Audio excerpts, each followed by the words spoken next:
திருநெல்வேலி மாவட்டம் பாளையங்கோட்டையில் அருள்மிகு ஸ்ரீ ராஜகோபால சுவாமி திருக்கோயில் அமைந்துள்ளது.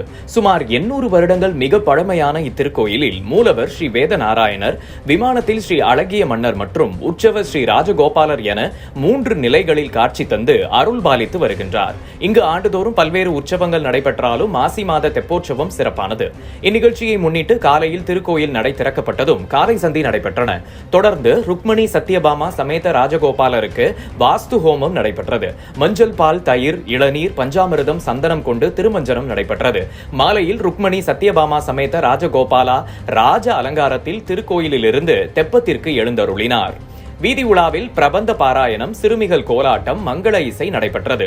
பூக்களால் அலங்கரிக்கப்பட்ட தெப்பத்தில் மங்கள இசை, பிரபந்த பாராயணத்துடன் 11 முறை வலம் வந்து பக்தர்களுக்கு தரிசனம் அளித்தார். பக்தர்கள் தெப்பத்தில் விளக்குகள் ஏற்றி பெருமாளை வழிபட்டனர். தெப்ப திருவிழாவிற்காக கோயில் முழுவதும் வண்ண விளக்குகளால் அலங்கரிக்கப்பட்டு இருந்தது. திரளான பக்தர்கள் ஸ்ரீ ராஜகோபாலரை தெப்பத்தில் தரிசித்து அருள் பெற்றனர். விழா ஏற்பாடுகளை கோயில் செயல் அலுவலர் மற்றும் கோபாலன் கைங்காய சபா ஏற்பாடு செய்திருந்தனர்.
Yeah.